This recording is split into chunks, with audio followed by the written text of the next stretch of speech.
ਧੰਨ ਵਾਹਿਗੁਰੂ ਸਾਹਿਬ ਜੀ।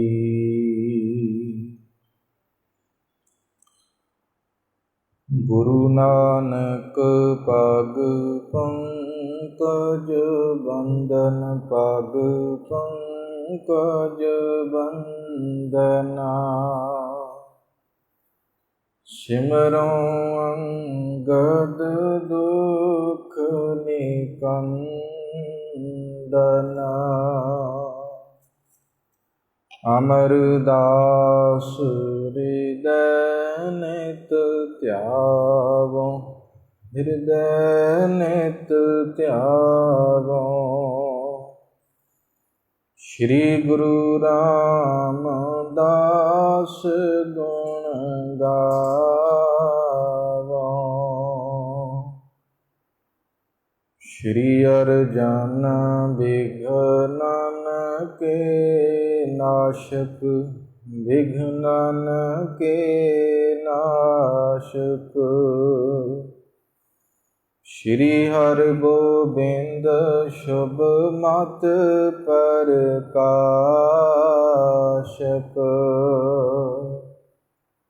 ਸ਼੍ਰੀ ਹਰਿ ਰਾਇ ਨਮੋ ਕਰ ਜੋਰੀ, ਨਮੋ ਕਰ ਜੋਰੀ। ਸ਼੍ਰੀ ਹਰਿ ਕ੍ਰਿਸ਼ਨ ਮਨਾਉ ਬਹੋਰੀ। ਤੇਗ ਬਹਾਦਰ ਪਰਮ ਕਿਰਪਾਲਾ, ਵਾਹਿਗੁਰੂ ਪਰਮ ਕਿਰਪਾਲਾ। ਸ਼੍ਰੀ ਗੁਰੂ ਗੋਬਿੰਦ ਸਿੰਘ ਵਿਸ਼ਾਲਾ। ਤਰੋਂ ਤਰਾ ਪਰ ਪੁਨ ਪੁਨ ਸ਼ੀਸ਼ਾ, ਵਾਹਿਗੁਰੂ ਪੁਨ ਪੁਨ ਸ਼ੀਸ਼ਾ। ਬੰਦੋਂ ਬਾਰ ਬਾਰ ਜਗਦੀਸ਼ਾ। ਜਿਸਮੈ ਅੰਮ੍ਰਿਤ ਗਿਆਨ ਹੈ, ਮਾਣਕ ਭਗਤ ਬੈਰਾਗ। ਸ਼੍ਰੀ ਗੁਰੂ ਗ੍ਰੰਥ ਸਾਹਿਬ ਉਦਤ, ਬੰਦੋਂ ਕਰ ਅਨੁਰਾਗ। ਏਕ ਓੰਕਾਰਾ ਸਤਿਗੁਰੂ, ਤੇ ਪ੍ਰਸਾਦ ਸਚ ਹੋਏ।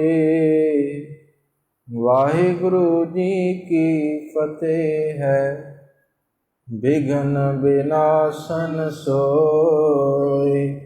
ਵਾਹਿਗੁਰੂ ਜੀ ਕੀ ਫਤਿਹ ਹੈ, ਬਿਘਨ ਬਿਨਾਸਨ ਸੋਏ। जे सुल्तान खान बसनेहु, नाम समारे फूल न केहू। जुगो जुग अटल शब्द गुरु।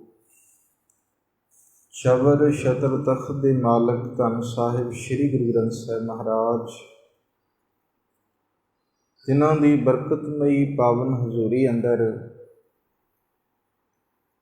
ਸੰਧਿਆ ਵਕਤ ਤੋਂ ਸਜੇ ਮੁਬਾਰਕ ਦੀਵਾਨ, ਤਿਨਾਂ ਦੀਆਂ ਹਾਜ਼ਰੀਆਂ ਭਰ ਰਹੇ ਗੁਰੂ ਸਵਾਰੇ ਗੁਰੂ ਪਿਆਰੇ ਸਤਸੰਗੀ ਜਨੋ ਵਡਭਾਗੇ ਹੋ। ਸਤਿਗੁਰਾਂ ਦੀ ਮੁਬਾਰਕ ਹਜ਼ੂਰੀ ਅੰਦਰ ਬੈਠ ਕੇ ਸ਼ੁਭ ਗੁਣਾਂ ਦੀ ਪ੍ਰਾਪਤੀ ਕਰਨ ਦਾ ਸੁਭਾਗ ਸਤਿਗੁਰੂ ਜੀ ਨੇ ਬਖਸ਼ਿਸ਼ ਕੀਤਾ ਹੈ। ਚੱਲ ਰਹੀ ਲੜੀਵਾਰ ਸ਼੍ਰੀ ਗੁਰਪ੍ਰਤਾਪ ਸੂਰਜ ਗ੍ਰੰਥ ਦੀ ਮੁਬਾਰਕ ਕਥਾ, ਜਿਸ ਵਿੱਚ ਆਪ ਜੀ ਧੰਨ ਗੁਰੂ ਨਾਨਕ ਪਾਤਸ਼ਾਹ ਮਹਾਰਾਜ ਅਤੇ ਗੋਪਾਲ ਪਾਂਧੇ ਦੇ ਵਿੱਚ ਜੋ ਵਾਰਤਾ ਹੋਈ, ਜੋ ਮਾਲਕ ਸ਼ਬਦ ਦੇ ਰਾਹੀਂ ਸਿੱਖਿਆਵਾਂ ਦੇ ਰਹੇ ਨੇ, ਤਿਨਾਂ ਨੂੰ ਆਪ ਸਰਵਣ ਕਰ ਰਹੇ ਹੋ। ਕੱਲ੍ਹ ਦੇ ਦੀਵਾਨਾਂ ਵਿੱਚ ਜਿਵੇਂ ਆਪ ਜੀ ਨੇ ਸਰਵਣ ਕੀਤਾ ਕਿ ਗੋਪਾਲ ਪਾਂਧੇ ਦੇ ਹਿਰਦੇ ਦੇ ਵਿੱਚ ਕੁਝ ਸ਼ੰਕੇ ਸਨ, ਤੇ ਉਹ ਸ਼ੰਕੇ ਸਤਿਗੁਰੂ ਜੀ ਦੇ ਅੱਗੇ ਰੱਖੇ ਨੇ ਤੇ ਮਾਲਕ ਨੇ ਉਹਨਾਂ ਸ਼ੰਕਿਆਂ ਨੂੰ ਰੱਬੀ ਬਾਣੀ ਦੇ ਰਾਹੀਂ, ਧੁਰਕੀ ਬਾਣੀ ਦੇ ਰਾਹੀਂ ਦੂਰ ਕੀਤਾ ਹੈ। ਸ਼ਬਦ ਦੀ ਜੋ ਆਪਾਂ ਵਿਆਖਿਆ ਕਰ ਰਹੇ ਹਾਂ, ਜਿਸ ਨੂੰ ਗੋਪਾਲ ਪਾਂਧੇ ਦੇ ਪ੍ਰਖਾਏ ਸਤਿਗੁਰੂ ਜੀ ਨੇ ਉਚਾਰਨ ਕੀਤਾ, ਸ਼੍ਰੀ ਰਾਗ ਅੰਦਰ ਪਾਵਨ ਅੰਗ 16 ਤੇ ਸੁਭਾਇਮਾਨ ਹੈ। 3 ਪਦਿਆਂ ਦੀ ਵਿਚਾਰ ਆਪਾਂ ਕੱਲ੍ਹ ਦੇ ਦੀਵਾਨਾਂ ਵਿੱਚ ਸਰਵਣ ਕੀਤੀ ਹੈ। ਆਓ ਅੱਗੇ ਵੀ ਕੁਝ ਸ਼ੰਕੇ ਨੇ ਗੋਪਾਲ ਪਾਂਧੇ ਦੇ, ਤਿਨਾਂ ਦੀ ਨਿਵਰਤੀ ਸਤਿਗੁਰੂ ਜੀ ਕਿਵੇਂ ਕਰਦੇ ਨੇ। ਵਿਚਾਰ ਦੀ ਆਰੰਭਤਾ ਤੋਂ ਪਹਿਲਾਂ ਰਸਨਾ ਕਰੋ ਪਵਿੱਤਰ, ਪਿਆਰ ਸਹਿਤ ਉਚਾਰਨ ਕਰੋ ਜੀ ਸਤਨਾਮ ਸ਼੍ਰੀ ਵਾਹਿਗੁਰੂ ਸਾਹਿਬ ਜੀ। ਸਤਨਾਮ ਸ਼੍ਰੀ ਵਾਹਿਗੁਰੂ ਸਾਹਿਬ ਜੀ। ਜੇ ਸੁਲਤਾਨ ਖਾਨ ਫਸਨੇ ਹੂ ਨਾਮ ਸਮਾਰੇ ਫੂਲ ਨਕੇ। ਜੇ ਰਾਜੇ ਮਹਾਰਾਜੇ ਮੋਹ ਵਿੱਚ ਫਸ ਜਾਂਦੇ ਨੇ ਨਾ, ਇਹ ਇੱਕ ਸਵਾਲ ਹੈ ਉਹਦਾ, ਗੋਪਾਲ ਪਾਂਧੇ ਦਾ। ਪਾਂਧਾ ਜੀ ਕਹਿੰਦੇ ਨੇ ਜੇ ਰਾਜੇ ਮਹਾਰਾਜੇ ਮੋਹ ਦੇ ਵਿੱਚ ਫਸ ਜਾਂਦੇ ਨੇ ਨਾ, ਤੇ ਉਹ ਫਿਰ ਨਾਮ ਸਿਮਰਦੇ ਨੇ ਤੇ ਕੋਈ ਭੁੱਲ ਨਹੀਂ ਕਰਦੇ। ਇਸ ਪ੍ਰਕਾਰ ਤਿਨ ਕੋ ਕਿਉ ਪੈ ਦੇਤ ਨ ਸੁਆਮੀ, ਜਾਤੇ ਸਿਮਰੈ ਅੰਤਰ ਜਾਮੀ। ਉਹਨਾਂ ਨੂੰ ਮਾਲਕ ਜਿਹੜਾ ਕਿਉਂ ਭੈ ਭੀਤ ਨਹੀਂ ਕਰਦਾ, ਤਾਂ ਕਿ ਅੰਤਰਜਾਮੀ ਵਾਹਿਗੁਰੂ ਨੂੰ ਉਸ ਸਿਮਰ ਸਕਣ, ਅਕਾਲ ਪੁਰਖ ਦਾ ਸਿਮਰਨ ਕਰਨ। ਅਸਲ ਦੇ ਵਿੱਚ ਜਿਹੜਾ ਹੈ ਉਹ ਕੂੜ ਦੇ ਵਿੱਚ, ਅਹੰਕਾਰ ਦੇ ਵਿੱਚ, ਮੋਹ ਮਾਇਆ ਦੇ ਵਿੱਚ ਫਸੇ ਰਹਿੰਦੇ ਨੇ, ਪਰ ਇਹ ਡਰ ਉਹਨਾਂ ਨੂੰ ਮਾਲਕ ਕਿਉਂ ਨਹੀਂ ਦਿੰਦਾ। ਨਿਰਭੈ ਵਿਸ਼ਯਨ ਮੈਂ ਰਚ ਮਾਨਵ, ਭੂਲੇ ਭਜਨ ਨੈਕ ਨਹਿ ਜਾਣਵ। ਭੈ ਭੀਤ ਹੋ ਕੇ ਮਨੁੱਖ ਵਿਸ਼ਿਆਂ ਦੇ ਵਿੱਚ ਜਿਹੜਾ ਰਚ ਰਿਹਾ ਹੈ ਨਾ, ਵਿਸ਼ੇ ਵਿਕਾਰਾਂ ਦੇ ਵਿੱਚ ਭਜਨ ਬੰਦਗੀ ਨੂੰ ਭੁੱਲਿਆ ਬੈਠਾ ਹੈ, ਅਕਾਲ ਪੁਰਖ ਦੀ ਸਿਫਤੋ ਸਲਾਹ ਨਹੀਂ ਕਰਦਾ, ਵਾਹਿਗੁਰੂ ਪਰਮਾਤਮਾ ਨੂੰ ਉਹ ਥੋੜਾ ਵੀ ਨਹੀਂ ਜਾਣਦਾ। ਮਨ ਕੀ ਤਨ ਤਨ ਮੈਂ ਅਤ ਪ੍ਰੀਤੂ, ਤਜ ਨ ਸਕੈ ਚਿਤ ਦ੍ਰਿੜ ਪਰਤੀਤੂ। ਇਸ ਕਰਕੇ ਪੰਡਿਤ ਜੀ ਕਹਿੰਦੇ ਨੇ, ਪਾਂਧਾ ਜੀ ਕਹਿੰਦੇ ਨੇ ਕਿ ਉਹਨਾਂ ਦੇ ਮਨ ਦੀ, ਤਨ ਦੀ, ਧਨ ਨਾਲ ਜਿਹੜਾ ਹੈ ਨਾ ਇਹ ਪ੍ਰੀਤ ਹੈ, ਤੇ ਇਹ ਪ੍ਰੀਤ ਉਹ ਛੱਡ ਨਹੀਂ ਸਕਦੇ। ਚਿੱਤ ਵਿੱਚ ਜਿਹੜਾ ਹੈ ਉਹਨਾਂ ਨੇ ਦ੍ਰਿੜ ਕਰਕੇ ਰੱਖੀ ਹੋਈ ਹੈ ਕਿ ਸਭ ਕੁਝ ਸਾਡਾ ਹੈ। ਮੋਹ ਵਸ ਹੋ ਕੇ ਸਰੀਰ ਨੂੰ ਵੇਂਦੇ ਨੇ ਤਾਂ ਵੀ ਸਾਡਾ ਹੈ, ਧਨ ਨੂੰ ਵੇਂਦੇ ਨੇ ਤਾਂ ਵੀ ਸਾਡਾ ਹੈ, ਪਰਿਵਾਰ, ਸੰਸਾਰ ਆਦਿਕ ਦ੍ਰਿਸ਼ਟਮਾਨ ਪਦਾਰਥ ਜਿਨ੍ਹਾਂ ਨੂੰ ਵੀ ਵੇਖਦੇ ਨੇ ਕਹਿੰਦੇ ਨੇ ਸਾਡਾ ਹੈ। ਇਸ ਲਈ ਇਸ ਪ੍ਰੀਤ ਨੂੰ ਉਹ ਛੱਡ ਨਹੀਂ ਸਕਦੇ। ਦੋਹਰਾ ਫਿਰਤਾਸੀ ਸੰਸਾਰ ਮੈਂ, ਲਖ ਸੰਚਤ ਅਤ ਆਤ। ਸੁਨਤ ਸ਼ੋਨ ਆਨਨ ਤਨਤ, ਨਾਨਕ ਦੀਨਾ ਨਾਥ। ਸਤਿਗੁਰੂ ਜੀ ਨੇ ਫਿਰ ਇਹਦਾ ਜਵਾਬ ਦਿੱਤਾ ਹੈ। ਪਾਂਧੇ ਦੀ ਇਹ ਗੱਲ ਸੁਣੀ ਹੈ, ਉਹ ਸਮਝਦਾ ਹੈ ਕਿ ਸੰਸਾਰ ਸਦਾ ਰਹਿਣ ਵਾਲਾ ਹੈ, ਇਸ ਲਈ ਜਿਹੜਾ ਬਹੁਤ ਧਨ ਇਕੱਠਾ ਕਰਦਾ ਹੈ। ਤੇ ਪਾਂਧੇ ਦੀ ਗੱਲ ਸੁਣ ਕੇ ਸਤਿਗੁਰੂ ਦੀਨਾਂ 'ਤੇ ਦਇਆ ਕਰਨ ਵਾਲੇ, ਦੀਨ ਦੁਖੀਆਂ ਦਾ ਦੁੱਖ ਹਰਨ ਵਾਲੇ ਮਾਲਕ ਜੀ ਨੇ ਫਿਰ ਸ਼ਬਦ ਦਾ ਚੌਥਾ ਪਦਾ ਉਚਾਰਨ ਕੀਤਾ। ਸ਼੍ਰੀ ਮੁਖ ਵਾਕ ਪੈ ਤੇਰੇ ਡਰ ਅਗਲਾ, ਖਪ ਖਪ ਚੀਜੈ ਦੇਹ। ਹੇ ਰੱਬ ਜੀ, ਮੈਂ ਤੇਰੇ ਡਰ ਕਾਰਨ ਬਹੁਤ ਸਹਿਮਿਆ ਹੋਇਆ ਹਾਂ, ਤੇ ਦੁੱਖਾਂ ਤੋਂ ਵਿਆਕੁਲ ਹੋ ਕੇ ਮੇਰਾ ਸਰੀਰ ਜਿਹੜਾ ਨਾ ਹੌਲੀ ਹੌਲੀ ਨਸ਼ਟ ਹੋ ਰਿਹਾ ਹੈ, ਖਤਮ ਹੋ ਰਿਹਾ ਹੈ। ਨਾਮ ਜਿਨਾ ਸੁਲਤਾਨ ਖਾਨ, ਹੁੰਦੇ ਡਿਠੇ ਖੇਹ। ਜਿਨ੍ਹਾਂ ਦੇ ਨਾਮ ਸੁਲਤਾਨ ਖਾਨ ਸਨ, ਕਹਿਣ ਤੋਂ ਭਾਵ ਇਹ ਕਿ ਜਿਹੜੇ ਆਪਣੇ ਆਪ ਨੂੰ ਬਹੁਤ ਵੱਡਾ ਖਵਾਉਂਦੇ ਸਨ, ਮੈਂ ਤੇ ਉਹਨਾਂ ਨੂੰ ਵੀ ਆਪਣੀਆਂ ਅੱਖਾਂ ਦੇ ਨਾਲ ਮਿੱਟੀ ਦੇ ਵਿੱਚ ਮਿੱਟੀ ਹੁੰਦਾ ਵੇਖਿਆ ਹੈ, ਭਾਵ ਉਹ ਵੀ ਮਿੱਟੀ ਹੁੰਦੇ ਵੇਖੇ ਹਨ। ਨਾਨਕ ਉੱਠੀ ਚੱਲਿਆ, ਸਭ ਕੂੜੇ ਟੁੱਟੇ ਨੇ। ਗੁਰੂ ਨਾਨਕ ਪਾਤਸ਼ਾਹ ਮਹਾਰਾਜ ਇਹ ਸ਼ੰਕਾ ਦੂਰ ਕਰ ਰਹੇ ਨੇ ਪਾਂਧੇ ਦਾ। ਪਾਂਧਾ ਜੀ, ਕਿ ਜਦ ਪ੍ਰਾਣੀ ਇਸ ਦੁਨੀਆ ਤੋਂ ਕੂਚ ਕਰਦਾ ਹੈ ਨਾ, ਚਲਾ ਜਾਂਦਾ ਹੈ, ਤੇ ਸਾਰੇ ਝੂਠੇ ਪਿਆਰ ਆਦਿਕ ਪ੍ਰੀਤ ਜਿਹੜੀ ਹੈ ਨਾ ਉਹ ਟੁੱਟ ਜਾਂਦੀ ਹੈ। ਫਿਰ ਜਿਨ੍ਹਾਂ ਨਾਲ ਸਭ ਕੁਝ ਮੋਹ ਪਾਇਆ ਸੀ ਉਹ ਤਤਛਿਣ ਦੇ ਵਿੱਚ ਖਤਮ ਹੋ ਜਾਂਦਾ ਹੈ। ਇਸ ਲਈ ਇਹ ਚੀਜ਼ਾਂ ਨਾਲ ਨਿਭਣ ਵਾਲੀਆਂ ਨਹੀਂ, ਸੰਸਾਰ ਤੱਕ ਨੇ, ਗੁਜਰਾਨ ਕਹਿ ਲਓ, ਇੱਕ ਸੰਜੋਗੀ ਮੇਲਾ ਕਹਿ ਲਓ, ਪਰ ਇਹਨਾਂ ਦੇ ਨਾਲ ਪ੍ਰੀਤ ਪਾਉਣੀ ਉਹ ਤਾਂ ਇਸ ਪ੍ਰਕਾਰ ਦੀ ਹੈ ਕਿ ਜਿਵੇਂ ਗੁਰੂ ਅਰਜਨ ਦੇਵ ਮਹਾਰਾਜ ਕਹਿੰਦੇ ਨੇ, ਬਟਾਊ ਸਿਉ ਜੋ ਲਾਵੇ ਨੇ ਤਾਂ ਕੋ ਹੱਥ ਨਾ ਆਵੇ ਕਿ। ਮੁਸਾਫਰ ਦੇ ਨਾਲ ਤੁਸੀਂ ਪ੍ਰੀਤ ਪਾ ਲਓਗੇ ਤਾਂ ਕੀ ਮਿਲੇਗਾ, ਕਿਉਂਕਿ ਉਹਨੇ ਤਾਂ ਮੁਸਾਫਰੀ ਕਰਨੀ। ਅੱਜ ਤੁਹਾਡੇ ਕੋਲ ਹੈ, ਕੱਲ੍ਹ ਨੂੰ ਹੋਰ ਕਿਤੇ ਹੋਵੇਗਾ, ਕੀ ਮਿਲੇਗਾ। ਅਸੀਂ ਮੁਸਾਫਰ ਹਾਂ, ਅੱਜ ਦੀ ਰਾਤ ਹਾਂ, ਸਵੇਰ ਪਤਾ ਨਹੀਂ ਹੋਣਾ ਕਿ ਨਹੀਂ ਹੋਣਾ, ਸਾਨੂੰ ਨਹੀਂ ਪਤਾ। ਇਸ ਲਈ ਮਾਲਕ ਜੀ ਕਹਿੰਦੇ ਇਹ ਝੂਠੀਆਂ ਪ੍ਰੀਤਾਂ ਨੇ। ਸੰਸਾਰ ਦੇ ਅੰਦਰ ਰਹੋ, ਪਿਆਰ ਕਮਾਓ, ਪਰ ਇਹ ਨਹੀਂ ਕਿ ਇਹਨਾਂ ਚੀਜ਼ਾਂ ਦੇ ਨਾਲ ਆਪਾਂ ਮੋਹ ਪਾ ਲਈਏ, ਤੇ ਮੋਹ ਪਾਓਗੇ ਕੇਵਲ ਇੱਥੋਂ ਤੱਕ ਸੀਮਿਤ ਰਹਿ ਜਾਓਗੇ। ਚੌਪਈ ਦਿਸ ਬਾਸੁਰ ਇਸ ਸਰਸ ਡਰਾਇਓ, ਮੰਦ ਮਤੀ ਪਾਪੈ ਸੁਖ ਲਾਇਓ। ਦਿਨ ਰਾਤ ਬਹੁਤ ਡਰਾਉਂਦਾ ਹੈ, ਭੈੜੀ ਬੁੱਧੀ ਵਾਲਾ ਹੋ ਕੇ ਰੱਬ ਦੇ ਭੈ ਨੂੰ ਇਹ ਭੁੱਲ ਬੈਠਾ ਹੈ ਕਿ ਰੱਬ ਵੀ ਕੋਈ ਹੈ। ਪਰਮਾਤਮਾ ਨੂੰ ਸਮਝਦਾ ਹੀ ਨਹੀਂ ਕੁਝ, ਗੁਰੂ ਨੂੰ ਕੁਝ ਸਮਝਦਾ ਨਹੀਂ ਹੈ। ਜਿਨ ਜਿਨ ਆਯੁਰ ਬੀਤਤ ਜਾਈ, ਦਿਨ ਦਿਨ ਦੇਹ ਦਸ਼ਾ ਪਲਟਾਈ। ਥੋੜੀ ਥੋੜੀ ਕਰਕੇ ਹੌਲੀ ਹੌਲੀ ਉਮਰ ਜਿਹੜੀ ਹੈ ਉਹ ਬਤੀਤ ਹੁੰਦੀ ਜਾ ਰਹੀ ਹੈ, ਤੇ ਦਿਨ ਦਿਨ ਸਰੀਰ ਦੀ ਹਾਲਤ ਜਿਹੜੀ ਹੈ ਨਾ ਉਹ ਬਦਲਦੀ ਜਾਂਦੀ ਹੈ। ਹੁਣ ਜੋ ਸਰੀਰ ਦਾ ਇਹ ਰੂਪ ਦਾ ਅਸਲ ਦੇ ਵਿੱਚ ਜੋ ਹੈ ਦਿੱਖ ਹੈ ਨਾ, ਉਹ ਸਾਲ ਬਾਅਦ ਇਹ ਚੀਜ਼ ਨਹੀਂ ਹੋਏਗੀ। ਭਾਵ ਬਚਪਨ ਤੋਂ ਲੈ ਕੇ ਅਸੀਂ ਬੁਢੇਪੇ ਤੱਕ ਵਾਲੀ ਅਵਸਥਾ 'ਤੇ ਜਾਂਦੇ ਹਾਂ, ਸਾਨੂੰ ਖੁਦ ਨੂੰ ਪਤਾ ਹੈ ਕਿ ਸਰੀਰ ਸਾਡਾ ਕਿਵੇਂ ਜਿਹੜਾ ਹੈ ਬਦਲਦਾ ਹੈ।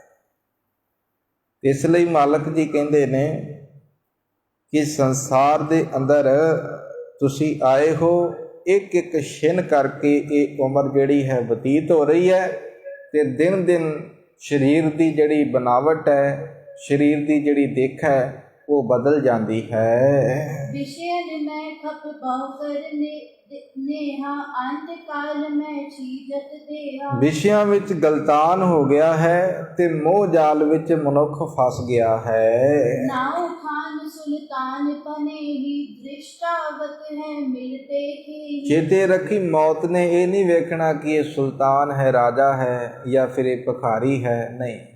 ਸਤਿਗੁਰੂ ਜੀ ਪਾਵਨ ਬਾਣੀ ਅੰਦਰ ਵੀ ਉਪਦੇਸ਼ ਸਾਨੂੰ ਬਖਸ਼ਿਸ਼ ਕਰਦੇ ਨੇ, ਕਹਿੰਦੇ ਰਾਣਾ ਰਾਓ ਨਾ ਕੋ ਰਹਿ, ਰੰਗ ਨ ਤੁੰਗ ਫਰੀ। ਇਹਦਾ ਭਾਵ ਇਹ ਹੈ, ਭਾਵੇਂ ਕੋਈ ਰਾਜਾ ਹੈ ਤੇ ਭਾਵੇਂ ਕੋਈ ਜਿਹੜਾ ਹੈ ਕੰਗਾਲ ਹੈ, ਕਿਸੇ ਨੇ ਵੀ ਇਸ ਸੰਸਾਰ 'ਤੇ ਨਹੀਂ ਰਹਿਣਾ। ਹਰ ਇੱਕ 'ਤੇ ਮੌਤ ਨੇ ਆਪਣਾ ਕਬਜ਼ਾ ਕਰਨਾ ਹੈ, ਹਰ ਇੱਕ 'ਤੇ ਮੌਤ ਆਉਣੀ ਹੈ। ਬਾਬਾ ਕਬੀਰ ਜੀ ਵੀ ਕਹਿੰਦੇ ਨੇ, ਬਾਰੇ ਬੂਢੇ ਤਰੁਣੇ ਭਈਆ, ਸਭ ਹੂੰ ਜਮ ਲੈ ਜਈ ਹੈ ਰੇ।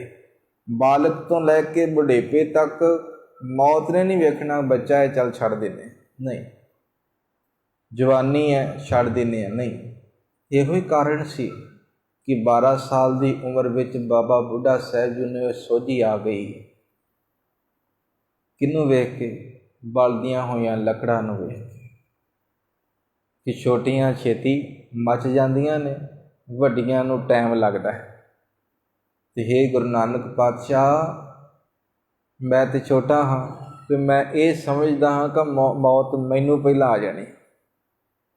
ਸਿੱਖਿਆ ਲੈ ਲਿਓ, ਬਲਦੀ ਹੋਈ ਅੱਗ ਤੋਂ, ਸੋਟੀਆਂ ਤੋਂ ਹੀ ਸਿੱਖਿਆ ਲੈ ਲਿਓ। ਐਵੇਂ ਨਹੀਂ ਉਹ ਇੰਨੀ ਉੱਚੀ ਅਵਸਥਾ 'ਤੇ ਉਹ ਪਹੁੰਚ ਗਏ। ਇਸ ਲਈ ਇੱਥੇ ਗੁਰੂ ਸਾਹਿਬ ਜੀ ਵੀ ਕਵੀ ਦੇ ਰਾਹੀਂ ਇਹ ਸਮਝਾ ਰਹੇ ਨੇ ਕਿ ਮਨੁੱਖ ਜਿਹੜਾ ਹੈ ਇਹ ਮਤਾਂ ਸਮਝੇ ਕਿ ਇੱਥੇ ਜਿਹੜਾ ਹੈ ਅਮੀਰ ਰਹਿਣਗੇ ਤੇ ਗਰੀਬ ਜਿਹੜੇ ਨਾਸ਼ ਹੋ ਜਾਣਗੇ, ਨਹੀਂ। ਜਿਨ੍ਹਾਂ ਦਾ ਨਾਮ ਸੁਲਤਾਨ ਖਾਨ ਹੈ, ਰਾਜੇ ਮਹਾਰਾਜੇ, ਉਹ ਵੀ ਮਿੱਟੀ ਵਿੱਚ ਮਿਲਦੇ ਮਨੁੱਖ ਨੇ, ਖੁਦ ਦੇਖੇ ਹਨ।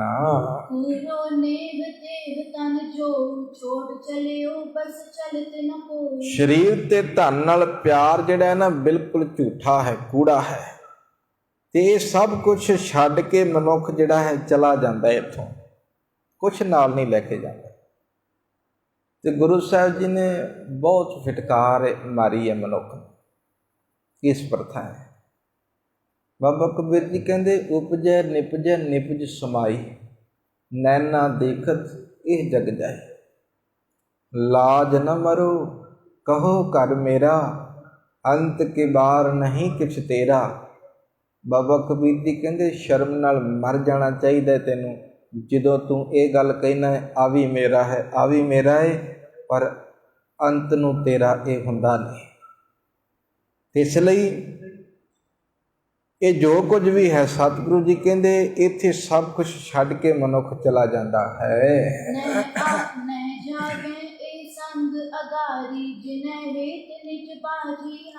कुछ भी वस नहीं चलता, मौत के अगे कुछ वस नहीं। पास दमामे छत सिर रवि बने कहते इन्ना ठाठ बाठ मनुख कोल जिहड़ा है इहदे जदों चलदा है ना अगे अगे नगारे वजदे ने मनुख दे, सिर दे उत्ते छतर झुलदा है, सवारी चंगी है दे कोल ते अगे अगे तूतियां नगारे आदक वजदे जांदे ने। पर एक दिन इहो जिहा मनुख भी जिहड़ा है शमशान घाट विच कल्ला पिया हुंदा है, अनाथां दी तरह, जिन्हां दे कोल बड़े नौकर चाकर सन, वो भी कल्ले पए ने। पास दमामे छत सिर से भेरी सड्डो रड, जाए सुते जी राण में थिए यतीमा गठ। यतीमां दी तरह शमशान भूमि अंदर कब्रस्तान दे विच जाके कल्ले बैठे ने। इसलिए गुरु साहब जी समझा रहे ने पांधा जी असल दे विच वस कुछ नहीं चलदा, कोई भी वस्तु अगली दुनिया विच नाल नहीं जाती। ये भुलेखे विच ना रहा करो कि कोई भी चीज़ जिहड़ा है आपां किसी प्रथाए दे दईए ये समझिए कि उत्थे पहुँच गई है, नहीं। जे मुहागा घर मुँह है घर में पितरी दे, अगे वस्त सियाणीए पितरी चोर करे, वड्डीए हाथ दलाल के मुसफीए करे। गुरु नानक साहब जी का वचन है। उत्थे एक व्यंग दे विच मालक ने गल कीती है, कहंदे कोई चढ़ाई कीता, एक ठग दा कह लो पिता या कोई भी साग संबंधी चढ़ाई कीता, उन्हें की कीता किसी तो ठगी मार के वो अपने पितरां नूं जिहड़ा है ना भेंट कर दिता कि आ मेरा जो भी समान है ना ये मेरे पितरां वास्ते। ते जदों पितरां नूं दिता गुरु साहब जी कहंदे हुण जितों लुटिया सी ना अगले पितर पहले ही उत्थे बैठे हुए सी, हुण हो गई दोवां पितरां दे विच लड़ाई। तो जदों लड़ाई हो गई वो कहंदा नहीं ये तो मेरे घर दा है, अगला कहंदा नहीं ये तो मेरे मुंडे ने भेजिया। तो गुरु साहब जी कहन लगे गल तो इन्हां दी नहीं, गल तो उहदी दलाल दी है जिन्हें ये कर्मकांड दसिया है कि आ चीज़ करो उत्थे पहुँच जाएगी, उत्थे कुछ नहीं पहुँचता। कीमत समझो। तो इहो ही चोट मालक ने मारी सी उत्थे भी हरिद्वार दे अंदर भी कि सूरज नूं तुसीं पानी दिंदे हो तो ये समझते हो कि वो उत्थे पहुँच जाता है, पितरां नूं पहुँच जाता है। तो उत्थे सतगुरु जी ने कोई उटंकन नहीं किया कि तुसीं क्यों कर रहे जो।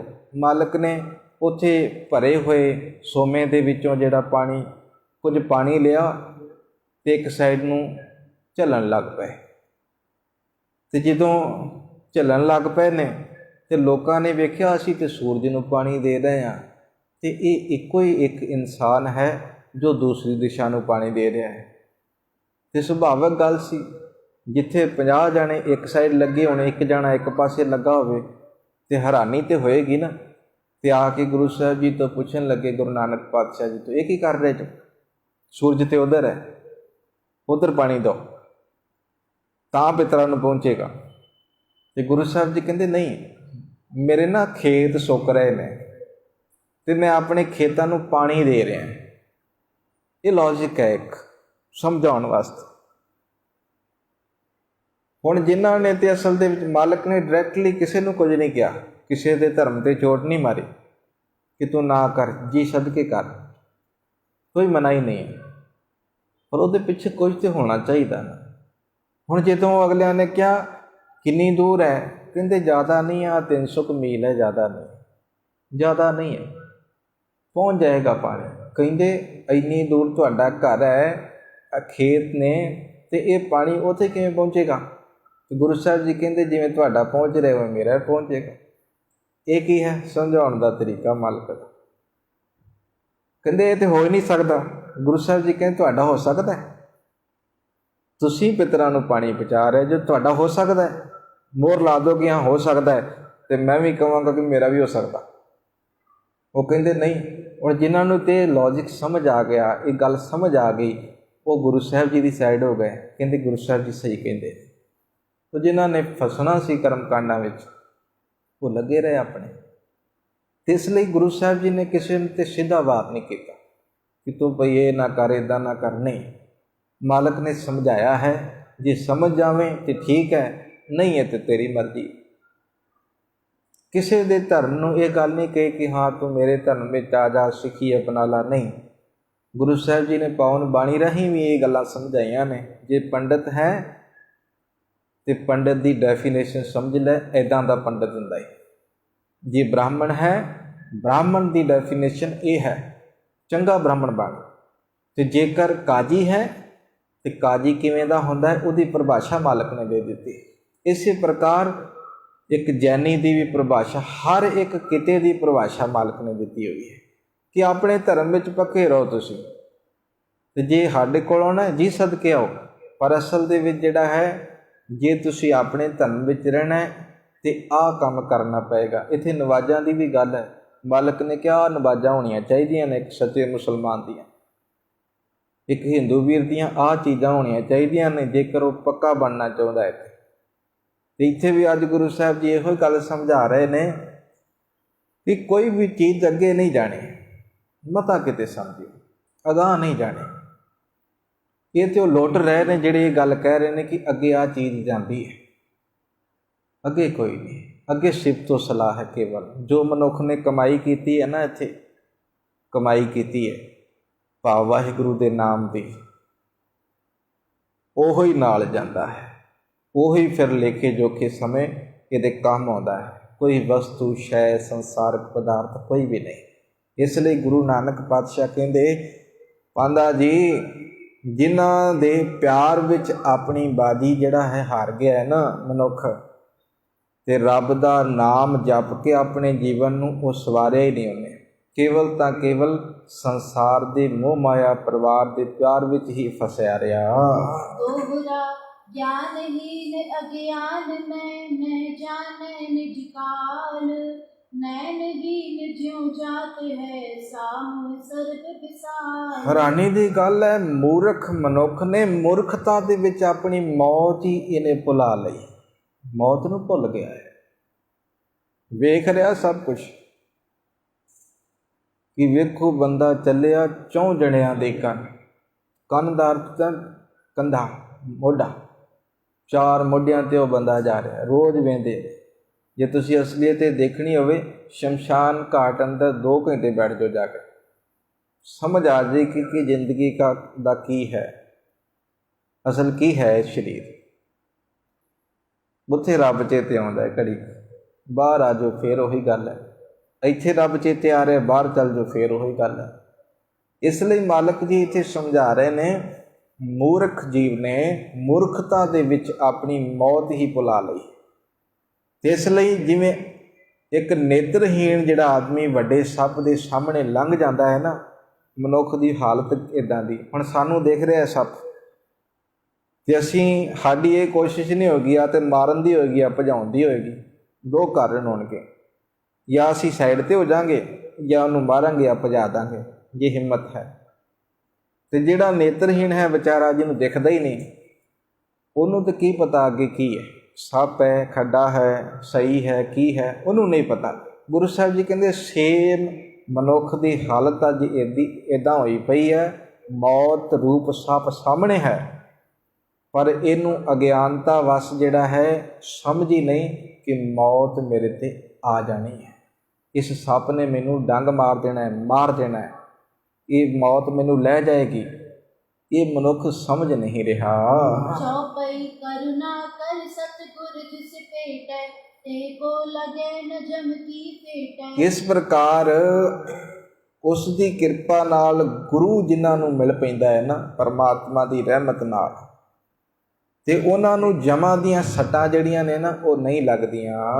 ਕਰ ਉਪਦੇਸ਼ ਗਿਆਨ ਦੇਨੈ ਨਾ ਸਰਬ ਕਾਲ ਤੋਂ ਕਬ ਤੇ ਪਹਿਨਾ। ਸਤਿਗੁਰੂ ਉਪਦੇਸ਼ ਦੇ ਕੇ ਫਿਰ ਗਿਆਨ ਰੂਪੀ ਅੱਖਾਂ ਬਖਸ਼ਦਾ ਹੈ, ਤੇ ਜਦੋਂ ਗਿਆਨ ਰੂਪੀ ਅੱਖਾਂ ਆ ਜਾਂਦੀਆਂ ਨੇ ਫਿਰ ਮੌਤ ਰੂਪੀ ਸੱਪ ਭਾਵੇਂ ਦਿਖ ਰਿਹਾ ਹੈ ਨਾ ਸਾਨੂੰ ਇਹ ਗੱਲ ਦਾ ਇਲਮ ਜ਼ਰੂਰ ਹੋ ਜਾਏਗਾ ਕਿ ਮੌਤ ਆਉਣ ਵਾਲੀ ਹੈ, ਪਰ ਅਸੀਂ ਡਰਾਂਗੇ ਨਹੀਂ, ਖਿੜੇ ਮੱਥੇ ਪ੍ਰਵਾਨ ਕਰਾਂਗੇ ਕਿ ਮੌਤ ਆਉਣੀ ਹੈ।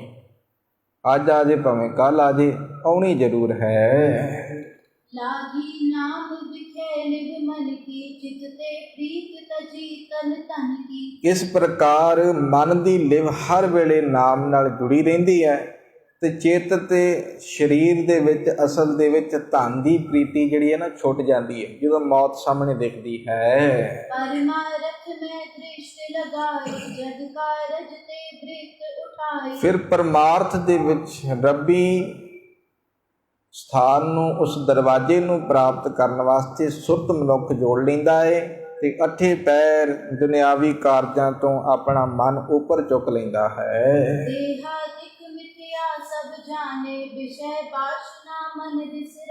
ਆਪਣੇ ਸਰੀਰ ਨੂੰ ਫਿਰ ਇਹ ਕੂੜ ਸਮਝਦਾ ਹੈ, ਝੂਠਾ ਸਮਝਦਾ ਹੈ, ਇੱਕ ਬੁਲਬੁਲੇ ਦੀ ਤਰ੍ਹਾਂ ਸਮਝਦਾ ਹੈ, ਇੱਕ ਗੜੇ ਦੀ ਤਰ੍ਹਾਂ ਸਮਝਦਾ ਹੈ, ਇੱਕ ਰੇਤ ਦੀ ਕੰਧ ਦੀ ਤਰ੍ਹਾਂ ਸਮਝਦਾ ਹੈ, ਕੱਚੇ ਘਰ ਦੀ ਤਰ੍ਹਾਂ ਸਮਝਦਾ ਹੈ। ਇਸ ਪ੍ਰਕਾਰ ਸਰੀਰ ਨੂੰ ਝੂਠਾ ਸਮਝਦਾ ਹੈ, ਵਿਸ਼ੇ ਵਿਕਾਰਾਂ ਨੂੰ ਮਨ ਤੋਂ ਇਹ ਫਿਰ ਭੁਲਾ ਦਿੰਦਾ ਹੈ। ਨਿਜ ਸਰੂਪ ਜੋ ਪਾਇਓ ਭੁਲਾਵਾ ਤੇ ਜਾਣਨ ਕੋ ਚਿਤ ਲਲਚਾਵਾ। ਨਿਜੀ ਸਰੂਪ ਨੂੰ ਜੋ ਭੁੱਲ ਗਿਆ ਸੀ ਫਿਰ ਇਹ ਆਪਣੇ ਮਨ ਦੇ ਵਿੱਚ ਲੈ ਆਉਂਦਾ ਹੈ ਕਿ ਮੈਂ ਕੀ ਹਾਂ ਤੇ ਇੱਥੇ ਕੀ ਕਰਨ ਆਇਆ ਹਾਂ। ਦੋਹਰਾ ਸਤ ਸੰਗਤ ਕੇ ਸੰਗ ਤੇ ਦਿੜ ਹੋਇਓ ਅਭਿਆਸ। ਗਇਓ ਭੁਲਾਵਾ ਪਰਮ ਕਾ ਸਹਿਜ ਸੁਖੇ ਪ੍ਰਕਾਸ਼। ਸਤ ਸੰਗਤ ਦੇ ਵਿੱਚ ਰਹਿਣ ਵਾਲਾ ਫਿਰ ਦ੍ਰਿੜ ਅਭਿਆਸ ਵਾਲਾ ਹੋ ਜਾਂਦਾ ਹੈ, ਪਾਪ ਪੱਕਾ। ਇਹ ਨਹੀਂ ਕਿ ਅੱਜ ਜਪ ਲਿਆ ਤੇ 10 ਦਿਨ ਛੁੱਟੀ। ਮਨੁੱਖ ਜਦੋਂ ਗੁਰੂ ਕੀ ਸੰਗਤ ਦੇ ਵਿੱਚ ਜੁੜਨ ਲੱਗ ਪੈਂਦਾ ਹੈ ਫਿਰ ਉਹਦਾ ਮਨ ਗਿੱਝ ਜਾਂਦਾ ਹੈ ਅਕਾਲ ਪੁਰਖ ਦੀ ਸਿਫਤ ਸਲਾਹ ਵਾਸਤੇ। ਫਿਰ ਅਸਲ ਦੇ ਵਿੱਚ ਮਨ ਦੇ ਸਾਰੇ ਸ਼ੰਕੇ ਜਿਹੜੇ ਨੇ ਉਹ ਮਿਟ ਜਾਂਦੇ ਨੇ ਤੇ ਸਹਿਜ ਸੁਖ ਦਾ ਪ੍ਰਕਾਸ਼ ਹੁੰਦਾ ਹੈ। ਚੌਪਈ ਦੇਹ ਦੁਖੀ ਤੇ ਦੁਖ ਨੈ ਮਾਨੈ ਅਨੇਕ ਦਿਲਾਸਨ ਸੁਖ ਨੈ ਜਾਣੈ। ਜੇ ਸਰੀਰ ਦੁਖੀ ਹੁੰਦਾ ਹੈ ਤੇ ਉਹ ਦੁੱਖ ਵੀ ਨਹੀਂ ਮੰਨਦਾ। ਫਿਰ ਸਰੀਰ ਦੁਖੀ ਹੈ ਨਾ, ਉਹ ਦੁੱਖ ਨਹੀਂ ਮੰਨੇਗਾ, ਕਿਉਂਕਿ ਜੋ ਨਰ ਦੁੱਖ ਮੈਂ ਦੁੱਖ ਨਹੀਂ ਮੰਨ। ਸੁਖ ਸਨੇਹ ਅਰ ਭੈ ਨਹੀਂ ਜਾ ਕੇ ਕੰਚਨ ਮਟ। ਇਹ ਕੌਣ? ਜਿਹਦਾ ਰੱਬ ਦਾ ਰੂਪ ਹੋ ਗਿਆ, ਇਹ ਉਹਦੀ ਅਵਸਥਾ ਹੈ। ਤੇ ਗੁਰੂ ਨਾਨਕ ਪਾਤਸ਼ਾਹ ਜੀ ਕਹਿੰਦੇ ਜੇ ਸਰੀਰ ਦੁਖੀ ਹੁੰਦਾ ਤੇ ਉਹ ਦੁੱਖ ਨਹੀਂ ਮੰਨਦਾ। ਅਨੇਕ ਬਿਲਾਸਨ ਸੁਖ ਨਹਿ ਜਾਣੈ। ਹੋਰ ਭੋਗ ਬਿਲਾਸਾਂ ਵਿੱਚ ਉਹ ਸੁੱਖ ਨਹੀਂ ਜਾਣਦਾ। ਦੁਨੀਆ ਦੇ ਵਿੱਚ ਦੁਨੀਆ ਦੇ ਸੁੱਖਾਂ ਦੇ ਵਿੱਚ ਉਹ ਆਪਣਾ ਮਨ ਖਚਿਤ ਨਹੀਂ ਕਰਦਾ। ਚਿੰਤਾ ਪਾਏ ਨ ਡੋਲੇ ਸੋ ਰਹੇ ਏਕ ਰਸ ਤੈ ਤੈ ਹੋ। ਮਨ ਵਿੱਚ ਜਿਹੜਾ ਹੈ ਉਹ ਸ਼ਾਂਤ ਹੋ ਜਾਂਦਾ ਹੈ, ਅੰਦਰ ਟਿਕ ਜਾਂਦਾ ਹੈ ਉਹਦਾ, ਤਾਂ ਦੁਨੀਆ ਨਾਲ ਕੋਈ ਲੈਣਾ ਦੇਣਾ ਨਹੀਂ। ਭਾਵ ਉਹ ਉਤਨਾ ਕੁ ਬੋਲੇਗਾ ਜਿਤਨਾ ਕੁ ਕੰਮ ਹੈ, ਬਾਕੀ ਆਪਣੀ ਇਬਾਦਤ ਦੇ ਵਿੱਚ ਸੁਰਤ ਜੋੜਦਾ ਹੈ, ਕਦੇ ਵੀ ਉਹ ਡੋਲਦਾ ਨਹੀਂ। ਇੱਕ ਰਸ ਰਹਿ ਕੇ ਫਿਰ ਦਵੈਸ਼ ਭਾਵਨਾ ਨੂੰ ਜਿਹੜਾ ਹੈ ਦੂਰ ਕਰ ਲੈਂਦਾ ਹੈ। ਜਨਮ ਮਰਨ ਤਿਨ ਤੇ ਛੁਟ ਗਏ ਹਰਿ ਪਦ ਪਾਏ ਮੁਕਤ ਸੋ ਪਏ। ਅਜਿਹੇ ਮਨੁੱਖਾਂ ਦਾ ਫਿਰ ਜਨਮ ਮਰਨ ਤੋਂ ਜਿਹੜਾ ਛੁਟਕਾਰਾ ਹੋ ਜਾਂਦਾ ਹੈ। ਸਰੀਰ ਜਿਹੜਾ ਹੈ ਨਾ ਪਰਮਾਤਮਾ ਦੀ ਫਿਰ ਪਦਵੀ ਪਾ ਕੇ ਮੁਕਤ ਹੋ ਜਾਂਦਾ ਹੈ। ਭਾਵ ਇਸ ਮਨੁੱਖਾ ਦੇਹੀ ਦੇ ਰਾਹੀਂ ਵਾਹਿਗੁਰੂ ਵਾਹਿਗੁਰੂ ਕਰਦਿਆਂ ਫਿਰ ਮੁਕਤੀ ਦਾ ਦਰਵਾਜ਼ਾ ਉਹ ਪ੍ਰਾਪਤ ਕਰ ਲੈਂਦਾ ਹੈ। ਅਸ ਵਿਦ ਪਾਂਧਾ ਰਿਤੇ ਕਰੀ ਜੈ ਤਨ ਅਭਿਮਾਨ ਨ ਮੂਲ ਕਰੀ ਜੈ। ਇਸ ਕਰਕੇ ਹੇ ਪਾਂਧਾ ਜੀ, ਗੋਪਾਲ ਪਾਂਧਾ ਜੀ, ਇਸ ਵਿਧੀ ਅਨੁਸਾਰ ਹਿਰਦੇ ਵਿੱਚ ਤੁਸੀਂ ਧਾਰੋ, ਇਸ ਤਰੀਕੇ ਨੂੰ ਧਾਰਨ ਕਰੋ ਆਪਣੇ ਹਿਰਦੇ ਵਿੱਚ। ਸਰੀਰ ਦਾ ਜਿਹੜਾ ਅਭਿਮਾਨ ਹੈ ਨਾ ਉਹ ਬਿਲਕੁਲ ਨਾ ਕਰੋ। ਸਰੀਰ ਦਾ ਹੰਕਾਰ ਕਰਨਾ, ਈਗੋ ਕਰ ਲੈਣੀ ਕਿ ਹਾਂ ਇਹ ਸਰੀਰ ਮੇਰਾ ਹੈ, ਮੇਰੇ ਅੰਦਰ ਇਤਨੀ ਤਾਕਤ ਹੈ, ਸਮਝ ਹੈ। ਸਤਿਗੁਰੂ ਜੀ ਕਹਿੰਦੇ ਕੁਝ ਨਹੀਂ, ਇਹ ਤੇ ਫੂਕ ਭਰੀ ਹੋਈ ਹੈ ਤੇ ਜਿੱਦਣ ਨਿਕਲ ਗਈ ਇਹ ਕਿਸੇ ਕੰਮ ਨਹੀਂ। ਨਿਕਲਿਓ ਫੂਕ ਤਾਂ ਹੋਏਗਾ ਸਵਾਹਾ। ਜੇ ਫੂਕ ਭਰੀ ਹੈ ਭਾਵ ਅਸਲ ਦੇ ਵਿੱਚ ਸਵਾਸ ਅੰਦਰ ਨੇ ਤਾਂ ਸੰਸਾਰ ਅੰਦਰ ਕਦਰ ਹੈ, ਸਭ ਕੁਝ ਵੇਖ ਰਹੇ ਹਾਂ, ਬੋਲ ਰਹੇ ਹਾਂ, ਸਭ ਕੁਝ। ਅਤੇ ਜਿੱਦਣ ਇਹ ਸਵਾਸ ਨਿਕਲ ਗਏ ਉਦਣ 4 ਜਣੇ ਨੂੰ ਚੁੱਕ ਕੇ ਸ਼ਮਸ਼ਾਨ ਘਾਟ ਅੰਦਰ ਫੂਕ ਦੇਣਾ। ਇਸ ਲਈ ਮਾਲਕ ਜੀ ਕਹਿੰਦੇ ਨੇ ਸਰੀਰ ਦਾ ਅਭਿਮਾਨ ਅਹੰਕਾਰ ਜਿਹੜਾ ਹੈ ਨਾ ਬਿਲਕੁਲ ਨਾ ਕਰਿਓ। ਹਰ ਸਿਮਰਨ ਕਰ ਆਪਾ ਹਰੀਏ, ਹਰ ਬਿਨ ਅਨਹਦ ਦ੍ਰਿਸ਼ਟ ਮੈਂ ਤਰੀਏ। ਪਰਮਾਤਮਾ ਦਾ ਸਿਮਰਨ ਕਰਕੇ ਹੰਕਾਰ ਨੂੰ ਦੂਰ ਕਰੋ ਤੇ ਰੱਬ ਤੋਂ ਬਗੈਰ ਹੋਰ ਕਿਸੇ ਨੂੰ ਆਪਣੀ ਦ੍ਰਿਸ਼ਟੀ ਦੇ ਵਿੱਚ, ਨਜ਼ਰ ਦੇ ਵਿੱਚ ਨਾ ਲੈ ਕੇ ਆਵੋ। ਦੁਰਲਭ ਨਰ ਤਨ ਕਰੋ ਸਕਾਰਤ, ਪੁਨ ਨ ਜਨਮ ਪਾਵੇ ਪਰਮਾਰਥ। ਇਸ ਪ੍ਰਕਾਰ ਇਹ ਮਨੁੱਖਾ ਜਨਮ ਦੁਰਲਭ ਹੈ ਭਈ, ਔਖਾ ਮਿਲਦਾ ਹੈ, ਬਾਰ-ਬਾਰ ਨਹੀਂ ਮਿਲਦਾ। ਤੇ ਇਸ ਨੂੰ ਸਫਲ ਕਰੋ ਤੇ ਇਸ ਦੇ ਰਾਹੀਂ ਫਿਰ ਜਿਹੜਾ ਹੈ ਨਾ ਆਪਣਾ ਜਨਮ ਮਰਨ ਕਾਟੋ, ਜੀਵਨ ਮੁਕਤ ਹੋਵੋ। ਦੋਹਰਾ ਸੁਨ ਪਾਂਦਾ ਪਾਏ ਨ ਪਰਾ, ਹਉ ਸਬੰਧ ਮਤ ਮੰਦ। ਲਖੀ ਨ ਤੁਬ ਗਤ ਜਾਵਹੀ, ਪਾ ਅਵਤਾਰ ਮੁਕੰਦ। ਇਸ ਪ੍ਰਕਾਰ ਗੁਰੂ ਸਾਹਿਬ ਜੀ ਦੇ ਬਚਨ ਇਹ ਅਮੋਲਕ ਸੁਣੇ ਨੇ ਨਾ, ਪਾਂਧਾ ਜੀ ਪੈਰੀ ਪੈ ਗਏ ਨੇ। 7 ਸਾਲ ਦੀ ਉਮਰ ਤੇ ਗੁਰੂ ਸਾਹਿਬ ਜੀ ਦੇ ਚਰਨੀ ਡਿੱਗ ਪਏ। ਪਹਿਲਾਂ ਕੌਣ ਡਿੱਗਾ? ਪਹਿਲਾਂ ਅਸਲ ਦੇ ਵਿੱਚ ਜਿਹੜਾ ਹੈ ਪੰਡਤ ਜੀ ਜੋ ਆਏ ਸਨ, ਪੰਡਤ ਹਰਦਿਆਲ ਨਤਮਸਤਕ ਹੋ ਕੇ ਗਏ ਤੇ ਅਮੋਲਕ ਬਚਨ ਜਦੋਂ ਗੁਰੂ ਸਾਹਿਬ ਜੀ ਦੇ ਸੁਣੇ ਨੇ, ਹੁਣ ਗੋਪਾਲ ਪਾਂਧਾ ਜੀ ਜਿਸ ਕੋਲ ਬਾਬਾ ਮਹਿਤਾ ਕਾਲੂ ਜੀ ਨੇ ਪੜ੍ਹਾਉਣ ਭੇਜਿਆ ਸੀ ਪੜ੍ਹਨ ਵਾਸਤੇ, ਤੇ ਗੁਰੂ ਸਾਹਿਬ ਜੀ ਨੇ ਪਾਂਧਾ ਜੀ ਨੂੰ ਉਪਦੇਸ਼ ਦੇ ਦਿੱਤਾ। ਪਾਂਧਾ ਜੀ ਪੈਰੀਂ ਡਿੱਗ ਪਏ ਨੇ, ਕਹਿਣ ਲੱਗੇ ਅਸੀਂ ਤਾਂ ਬਹੁਤ ਮਾੜੀ ਬੁੱਧੀ ਵਾਲੇ ਹਾਂ, ਬੰਧਨਾਂ ਵਿੱਚ ਫਸੇ ਹੋਏ ਹਾਂ, ਤੁਹਾਡੀ ਤਾਂ ਸ਼ੋਭਾ ਜਿਹੜੀ ਉਹ ਝੱਲੀ ਨਹੀਂ ਜਾ ਰਹੀ, ਤੇ ਇਸ ਲਈ ਜਿਹੜਾ ਹੈ ਸੰਸਾਰ ਦੇ ਵਿੱਚ ਤੁਸੀਂ ਪਰਮਾਤਮਾ ਦਾ ਰੂਪ ਧਾਰਨ ਕਰਕੇ ਆਏ ਹੋ।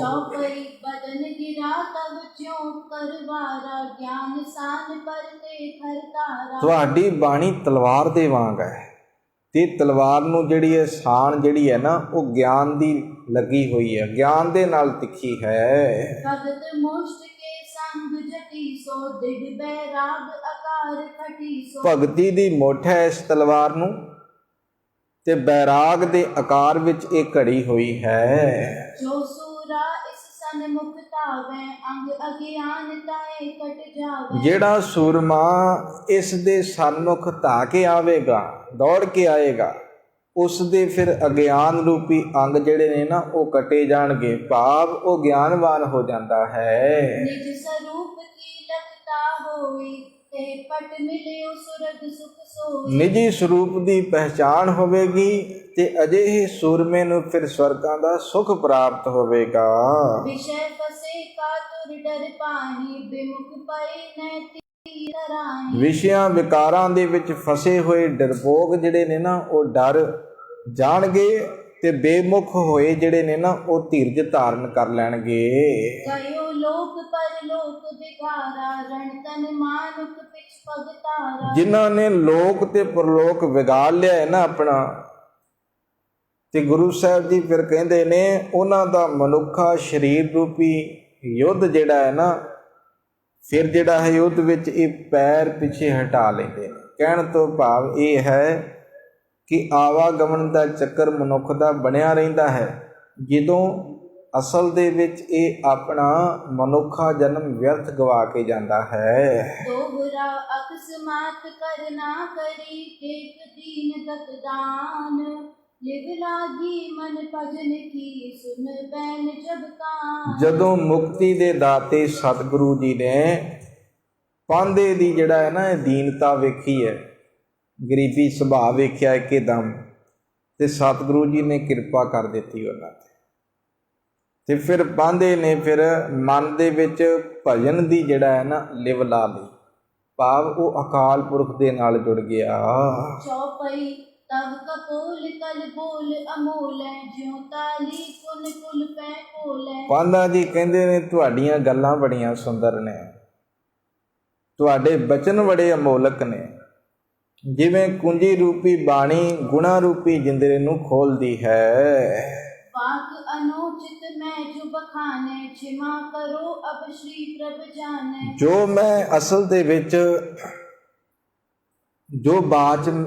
ਜੋ ਮੈਂ ਗੱਲਾਂ ਬਾਤਾਂ ਕਹੀਆਂ ਨੇ ਨਾ, ਜਾਣੇ ਅਣਜਾਣੇ ਦੇ ਵਿੱਚ ਤੁਹਾਨੂੰ ਉੱਚਾ ਵੀ ਬੋਲਿਆ ਹਾਂ, ਝਿੜਕਿਆ ਵੀ ਹੈ, ਤੇ ਇਸ ਕਰਕੇ ਮੈਂ ਤੁਹਾਡੇ ਤੋਂ ਮਾਫੀ ਮੰਗਦਾ ਹਾਂ, ਖਿਮਾ ਮੰਗਦਾ ਹਾਂ, ਕਿਉਂਕਿ ਮੈਂ ਹੁਣ ਤੁਹਾਨੂੰ ਪਛਾਣ ਲਿਆ ਹੈ। अस कह बार बार पद बंधन, तुझ दर्शन त्रैताप निकंदन। ਇਹ ਕਹਿ ਕੇ ਫਿਰ ਵਾਰ-ਵਾਰ ਮੱਥਾ ਟੇਕ ਰਿਹਾ ਹੈ, ਬਾਰੰਬਾਰ ਮੱਥਾ ਟੇਕ ਕੇ ਕਹਿ ਰਿਹਾ, ਤੁਹਾਡੇ ਦਰਸ਼ਨ ਕਰਕੇ ਮੇਰੇ ਤਿੰਨੇ ਤਾਪ ਜਿਹੜੇ ਖਤਮ ਹੋ ਗਏ। ਆਦ ਵਿਆਦ ਉਪਾਦ। ਆਦ ਦਾ ਅਰਥ ਹੁੰਦਾ ਹੈ ਮਨ ਦੀ ਪੀੜਾ, ਮਨ ਦਾ ਕੋਈ ਵੀ ਰੋਗ, ਤੇ ਵਿਆਦ ਦਾ ਅਰਥ ਹੁੰਦਾ ਹੈ ਸਰੀਰਕ ਦੁੱਖ, ਸਰੀਰਕ ਰੋਗ, ਤੇ ਉਪਾਦ ਦਾ ਅਰਥ ਹੁੰਦਾ ਅਚਨਚੇਤ ਆਏ ਹੋਏ, ਅਚਨਚੇਤ ਕੋਈ ਭੀੜਾ ਆ ਜਾਵੇ, ਰੁਕਾਵਟ ਆ ਜਾਵੇ।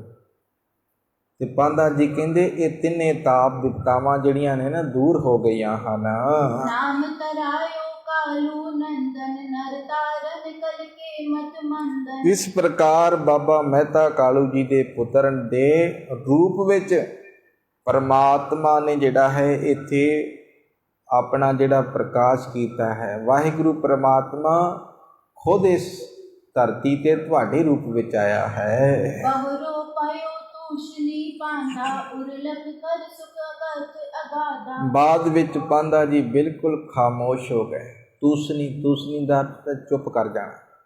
ਪਹਿਲਾਂ ਬੋਲ ਰਹੇ ਸਨ, ਬੜਾ ਕੁਝ ਬੋਲਿਆ, ਮੈਨੂੰ ਆਹ ਆਉਂਦਾ ਹੈ, ਮੈਨੂੰ ਗਿਣਤੀਆਂ ਪਹਾੜੇ ਜੋ ਵੀ ਹੈ ਸਭ ਕੁਝ ਬੋਲ ਦਿੱਤਾ ਸੀ, ਪਰ ਜਦੋਂ ਇਸ ਸ਼ਬਦ ਦੇ ਰਾਹੀਂ ਗੁਰੂ ਸਾਹਿਬ ਜੀ ਨੇ ਸਿੱਖਿਆ ਦਿੱਤੀ ਤੇ ਹੁਣ ਪਾਂਧਾ ਜੀ ਮੱਥਾ ਵੀ ਟੇਕਿਆ ਹੈ, ਬਾਰ-ਬਾਰ ਗਲਤੀ ਵੀ ਸਵੀਕਾਰ ਕਰ ਰਹੇ ਨੇ, ਤੇ ਹੁਣ ਚੁੱਪ ਕਰ ਗਏ ਪਾਂਧਾ ਜੀ। ਬਹੁਰੋ ਭਇਓ ਤੂਸਨੀ ਪਾਂਧਾ, ਚੁੱਪ ਕਰ ਗਏ, ਖਾਮੋਸ਼ ਹੋ ਗਏ। ਔਰ ਲਖ ਕਰ ਸੁਖ ਅਕਥ ਅਗਾਧਾ, ਹਿਰਦੇ ਵਿੱਚ ਫਿਰ ਨਾ ਬਿਆਨ ਕਰਨ ਵਾਲੇ, ਭਾਵ ਜਿਹੜਾ ਬਿਆਨ ਤੋਂ ਪਰੇ ਸੁੱਖ ਹੈ, ਜਿਹਦੀ ਵਿਆਖਿਆ ਨਹੀਂ ਕੀਤੀ ਜਾ ਸਕਦੀ, ਉਹ ਸੁੱਖ ਦੀ ਪ੍ਰਾਪਤੀ ਗੋਪਾਲ ਪਾਂਧੇ ਨੇ ਕਰ ਲਈ। ਆਨੰਦ ਮੂਕੰ ਮਿਠਿਆਈ, ਤਤ ਬੇਗਨ ਕੀ ਪਦਵੀ ਪਾਈ। ਇਹ ਤੇ ਇਸ ਪ੍ਰਕਾਰ ਦੀ ਅਵਸਥਾ ਹੋ ਗਈ, ਹੁਣ ਬੋਲ ਨਹੀਂ ਰਹੇ, ਕਿ ਜਿਵੇਂ ਗੂੰਗੇ ਨੇ ਮਠਿਆਈ ਖਾਧੀ ਹੋਵੇ ਤੇ ਉਹਨੂੰ ਪੁੱਛੀਏ ਕਿੱਦਾਂ ਦੀ ਹੈ, ਅਗਲਾ ਬੋਲ ਹੀ ਨਾ ਪਾਵੇ। ਇਸ਼ਾਰੇ ਦੇ ਰਾਹੀਂ ਦੱਸ ਸਕਦਾ ਹੈ ਚੰਗੀ ਹੈ, ਪਰ ਜ਼ੁਬਾਨ ਰਾਹੀਂ ਉਹ ਬੋਲ ਨਹੀਂ ਸਕਦਾ। ਪਾਂਧੇ ਦੀ ਅਵਸਥਾ ਹੁਣ ਇੱਦਾਂ ਦੀ ਹੋ ਗਈ ਹੈ। ਪਾ ਆਨੰਦ ਮੂਕੰ ਮਠਿਆਈ, ਮੁੱਖ ਵਿੱਚ ਜਿਵੇਂ ਮਠਿਆਈ ਪਾਈ ਹੋਵੇ, ਇਹਨਾਂ ਆਨੰਦ ਦੇ ਨਾਲ ਭਰ ਗਿਆ ਪਾਂਧਾ। ਤੇ ਹੁਣ ਜਿਹੜਾ ਹੈ ਤਤ ਬੇਤਨ ਕੀ ਪਦਵੀ ਪਾਈ।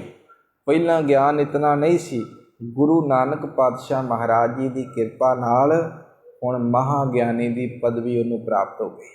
ਮਾਲਕ ਨੇ ਬਖਸ਼ਿਸ਼ ਕਰ ਦਿੱਤੀ। ਉਹ ਅੰਦਰਲੇ ਕਪਾਟ ਜਿਹੜੇ ਸਨ ਖੋਲ੍ਹ ਦਿੱਤੇ। ਹੁਣ ਮੋਹ ਮਾਇਆ ਤੋਂ ਪਾਂਧਾ ਗੋਪਾਲ ਜੀ ਉੱਪਰ ਉੱਠ ਗਏ। ਗੁਰੂ ਦੀ ਕਿਰਪਾ ਹੋ ਗਈ ਉਹਨਾਂ 'ਤੇ। ਸਤਿਗੁਰੂ ਜੀ ਕਿਰਪਾ ਕਰਨ।